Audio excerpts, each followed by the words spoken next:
Hello and good morning. Welcome back. Welcome to a new program. Welcome to program number 969. 969, Kapikua. I don't know how to say Kapikua in English. I'm sure it is Capicus, maybe. But nobody, it's here in Spain, everybody says Kapikua. But in the English-speaking world, nobody refers to this thing. Okay. It's interesting. But in any case, gain fluency. Paragraphs, page 53, at the top, the second one.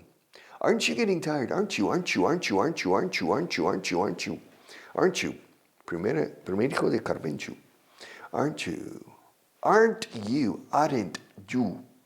Un español diría, aren't you? Aren't you? Aren't you? Aren't you getting tired? ¿No te estás cansando de esto? Aren't you getting tired of writing these little paragraphs? You know, son pequeños, eh? These little paragraphs. Aren't you getting tired of writing these little paragraphs? Don't you, segundo hijo de Carmencho, eh? Don't you wish you could write each one in less than 20 seconds? Yes. That way, you could finish this book in one day. Yeah, 5 hours, 5.5 hours. Yesterday I calculated, you remember on my telephone, I calculated.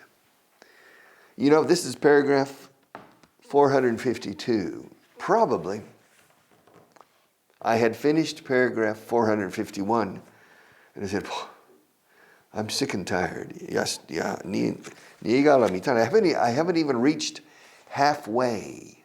Así se dice, no llegan ni a la mitad. Mitad de camino, vamos. I haven't even reached halfway and I'm already sick and tired. Sick and tired means harto of these paragraphs. I need to write 500 more, 550 more. Jesus Christ, my God. Se dice mucho en inglés Jesucristo. Jesus Christ. Y no es malsonante, no es blasfemia realmente, es una forma de Jesus Christ. Dios mío, es como Dios mío. Jesus Christ. I have to write 548, 549 more. My God. And so I said, and the next paragraph was, aren't you getting tired of writing these little paragraphs? Don't you wish? Wish. Claro, wish is ojalá tuviera más dinero. I wish I had more money. Ojalá supiera italiano. I wish I knew. Supiera, knew. I wish I knew Italian. Yes. Ojalá fuera más paciente. I wish I were more patient. Pero luego lo usamos como un verbo, como de no desearías que pudieras. Don't you wish? Don't you? Don't you? Y lo hacemos, don't you? Chewing gum, Carmenchu. Don't you wish you could write each one, cada párrafo, cada uno, each one in less than 20 seconds? That way, de esa forma, así, that way, you could finish this book in one day. Yes, but in 20 seconds, no, but in 40 seconds, yes, or 1 minute, yes, I can write a paragraph. And then the next one. And they occur to me very quickly. It's easy because I have been teaching English for almost 50 years. Almost 50 years. And so it becomes automatic practically. It's like walking. For me, teaching English is like walking to the pharmacy to buy aspirin. It's part of my motor skills, mis habilidades motrices. It's just teaching English. Me sale, it just comes. I've taught 50,000 hours. So, aren't you, don't you? Aren't you, don't you? La pronunciación. Aren't you getting tired of writing these little paragraphs? Don't you wish you could write each one in less than 20 seconds? That way you could finish this book in one day. This book was not difficult to prepare. It was easy. But in any case, it was easy because I have a lot of experience. Okay. It's not easy, I think, for people who don't have experience. Okay, paragraph 453, page 53. The guys who signed the Declaration of Independence, the American Declaration of Independence, were pretty brave. They knew that if they lost the war against Great Britain, they would be executed. This is true. They knew. The guys, los tipos aquellos que firmaron la Declaración de Independencia Americana contra los británicos. 1776, July 2nd, but really July 4th, it was published. The guys who signed, the men, porque no había ninguna mujer entre los firmantes, the men, the guys, esos tipos, the guys who signed, firmaron, the guys who signed the Declaration of Independence, the American Declaration of Independence, were pretty brave, bastante valientes. They knew that if they lost the war against Great Britain, they would be executed. They would. Sedición. La horca. Yeah, they knew this. Benjamin Franklin, Thomas Jefferson, James Madison, John Jay, John Adams, etc. Yes, George Washington didn't sign it because George Washington was not a member of the Continental Congress that prepared the document. But the moment they prepared it, they called George Washington and said, "We need you to lead the armies," okay? Interesting history, the early history of the United States. The guys who signed the American Declaration of Independence were pretty brave. They knew that if they lost, si perdiesen, they knew that if they lost the war against Great Britain, they would be executed. All right. Yeah. Next one, 454. Esto está bien. I remember a kid from my block, from my neighborhood. Recuerdo un chavalín en mi barrio. Mi neighborhood es mi vecindario. Barrios son grandes y muy urbanos. Neighborhood puede ser muy residencial. La misma calle o las calles adyacentes. I remember a kid from my neighborhood by the name of Curtis Carver. Curtis Carver. I remember a kid in my neighborhood by the name of Curtis Carver who always won at Monopoly. See, siempre, this is true. When I was a little boy, 7, 8, 9, 10 years old, 11, 12, I played Monopoly a lot. See, aquí Monopoly, ¿no? Y donde compras, vendes casas y propiedades. And you make money on a game. I played probably 200 times, in my life, Monopoly. But I remember a kid in my neighborhood by the name of Curtis Carver who always won. Siempre ganaba Curtis at Monopoly. I learned last week, me enteré la pasada semana, I learned last week that he's among the 100 richest people in the world. Yeah, I saw a list. Las personas más ricas del mundo, los 100 más ricos. Curtis Carver. Claro, he was always winning at Monopoly. So he learned to do business. To get rich. I remember a kid in my neighborhood de nombre Curtis Carver, o sea, by the name of, esto by the name of, se usa muchísimo en inglés, by the name of Curtis Carver, yes, who always won, siempre ganaba, who always won at Monopoly, or playing Monopoly. Yes, I learned last week to learn es aprender. Aprendí la semana pasada. O sea, cuando te enteras de algo, porque esa información te llega a ti, no has buscado la información, solemos usar learn, to learn about, or to learn that. Yes, me enteré de ello ayer, me enteré ayer. I learned, or la semana pasada, I learned about it last week. I learned last week that he was among the 100 richest people in the world. All right. I learned. Cuando es proactivo, donde tú ya buscas para obtener la información, is to find out. To find out. It's interesting in Spanish, ayer averigüé. No, ayer, por ejemplo, in Spanish, me ayudas con esto, Marta. Si la información me llega a mí de que Felipe está enfermo, anda, está enfermo Felipe. O sea, yo no he averiguado esa información, me he enterado, ¿ok? Sí.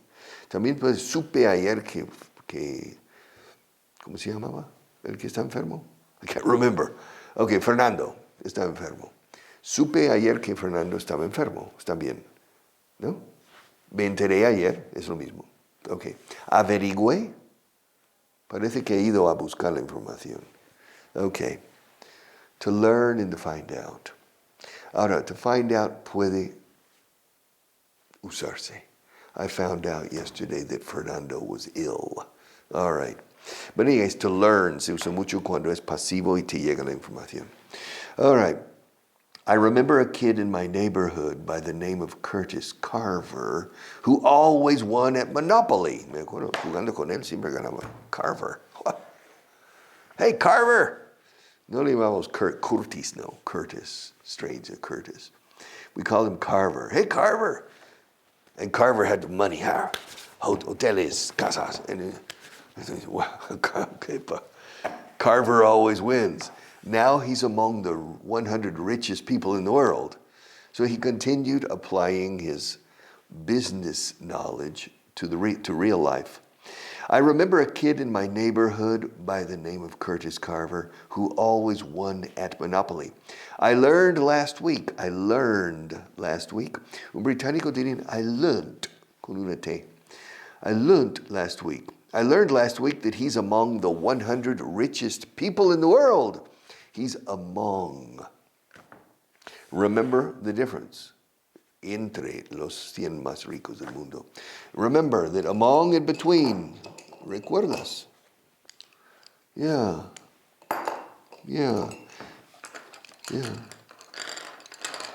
Let's see. What do we have? We have blue pencils and pink pencils. Okay. We have blue pencils and pink pencils. All right? Now, the yellow pencil is between the blue pencils and the pink pencils, okay? Between. Yeah. Now, the yellow pencil is among the pencils. O sea, no es equidistante. Between is como equidistante. Between. But among is entre la multitud. Ahí está. Vi a Pau Gasol entre la multitud porque destacaba tanto. You know? Oh, look at that tall guy. That's Gasol. Of course, it's easy for Pau Gasol to stand out. Destacar, sobresalir. Yeah. To stand out. Physically, he stands out in the crowd. He stands out. All right. So, let's go on to a new paragraph. Paragraph 455. We've had quite a bit of success with our new product line. Yeah. We've had. Claro, hay mucho inglés en esta frase. Primero, la palabra success, éxito. Hay que pronunciarlo bien, success. Our new product line, línea de productos, product line. Quite a bit, bastante. Pero lo más importante es we've had. Hemos tenido. De conjugar los verbos así. We had, we'll have, we are having, we have, and we've had. Five different conjugations. Tenemos, tuvimos, tendremos, Estamos teniendo y hemos tenido. All right? Y habremos tenido. Tendríamos. I mean, conjugating verbs is this agile conjugation of verbs is the secret to fluency or verbal fluency. We've had quite a bit of success. Quite a bit. Bastante éxito. Cuando pones bastante delante de un sustantivo, si es delante del adjetivo o adverbio, se dice quite. Estoy bastante cansado. I'm quite tired. Ella corre bastante rápidamente. She runs quite quickly. Quite fast. Adverbio. Ahora, él es bastante alto. He's quite tall. Quite tall. Ahora, él tiene bastante dinero. He has quite a bit of money. Quite a bit of. Quite a lot of también. Hay dos formas. He has quite a lot of money, quite a bit of money. Se dice más quite a bit. He has quite a bit of money. Tengo bastante tiempo libre. Más de lo que piensas. I have quite a bit of free time. Quite a bit. Quite a bit, quite a lot, quite a bit, quite a lot. All right. So, we've had quite a bit of success. Éxito con la nueva línea de productos. We've had quite a bit of success with the new product line. More than we expected. More than we expected.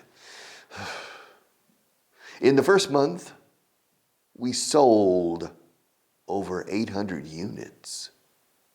We were barely able to produce enough to meet the demand. This paragraph is beautiful for business, for people in business. Yes. Vendimos. En el primer mes vendimos más de 800 unidades. In the first month, we sold more than over 800 units. Apenas pudimos producir lo suficiente para cumplir con la demanda. To meet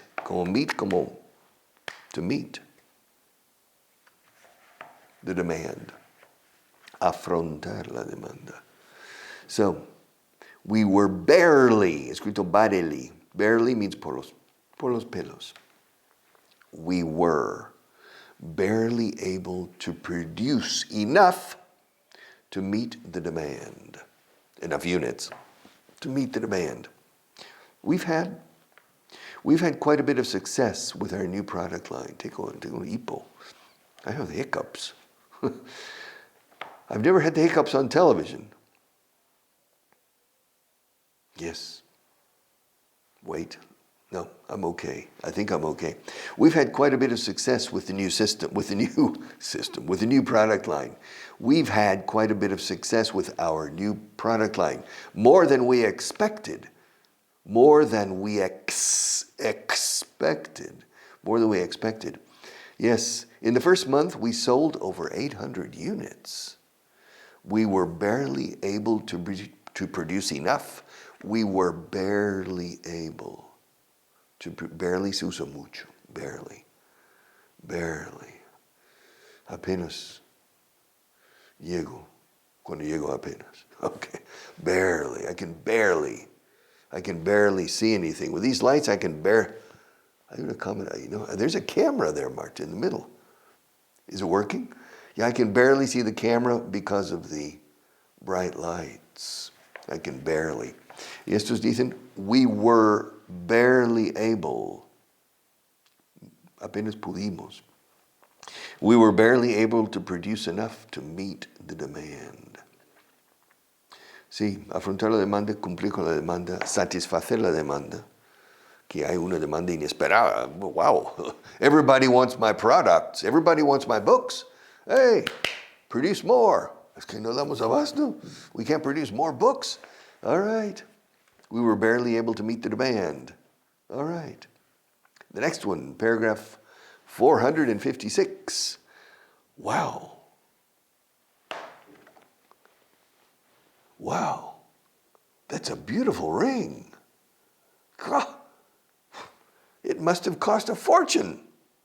It must have cost a fortune. Debió costar una fortuna. Debió haber costado una fortuna. It must have cost a fortune.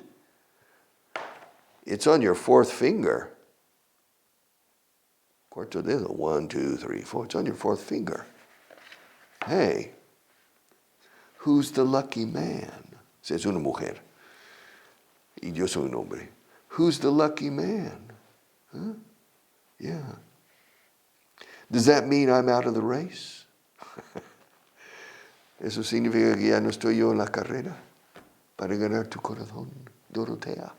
Hola, Dorotea. Wow. Wow.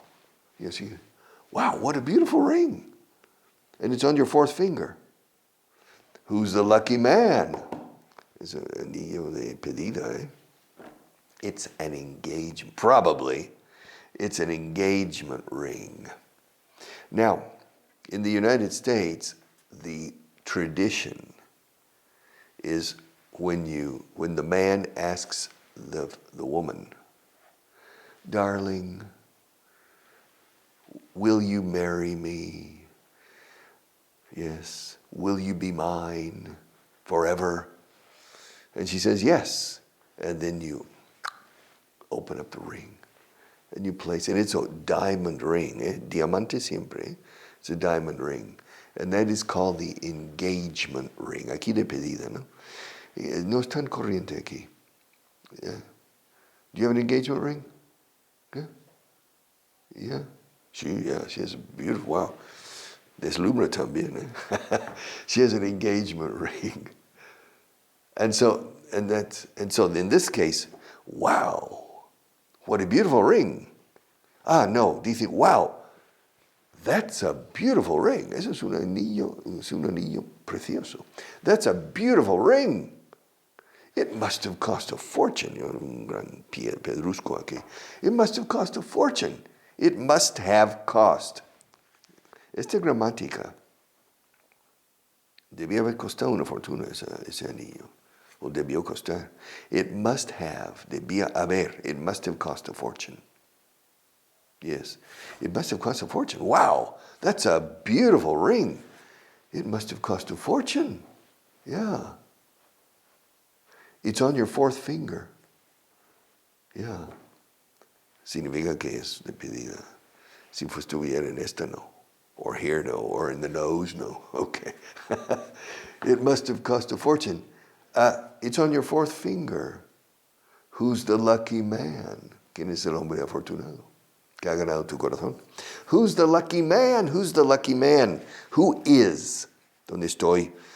I've lost my place. Who's the lucky man? Does that mean I'm out of the race? Does that significa eso que ya no estoy yo en la carrera? En la competición? El torneo a por tu corazón? Does that mean I'm out of the race? I'm afraid so. Okay. All right. 457. How much time do we have, Marta? All right. I'm setting the meeting for next Tuesday at 10 o'clock. That's 6 days away. So all of you have plenty of time to prepare your arguments. I want a final decision by the end of the meeting. Okay, I'm the boss. And it's a meeting with 7 people. And we need to reach a final decision and implement the decision. But there are different opinions and different arguments. So I'm setting a meeting for next Thursday. I'm setting the meeting. No, I'm setting the meeting. Estoy fijando la reunión para el próximo martes a las 10. I'm setting the meeting for next Tuesday at 10 o'clock. Okay? Next Tuesday at 10 o'clock. I'm setting, to set a meeting. Establecerlo. Formalmente, agendarlo, como se dice ahora. Agendado. Okay. I'm setting the meeting for qué? For next Tuesday at 10 o'clock. Okay. That's 6 days away. O sea, es miércoles. Hoy es miércoles. That's 6 days away. Eso está a 6 días de distancia, digamos. That's 6 days away. Away. Far away. How far? En tiempo, aquí, no en distancia. That's 6 days away. So, por lo tanto, so, all of you, todos ustedes o vosotros, all of you have plenty of time, tiempo más que de sobra, más que suficiente. All of you have plenty of time to prepare your arguments, preparar vuestros argumentos. I want a final decision by the end of the meeting. In days. Do you understand? I want a final decision, decisión final. By, para final, para. Aquí se dice by. Para finales de la reunión, para el final de la reunión. Quiero una decisión. Okay. We've spent too much time with this question. I want a decision and action, implementation. And people have different opinions. So, I'm setting the meeting for next Tuesday at 10 o'clock. Okay? So, that's 6 days away. But I'll see you tomorrow too. Take care.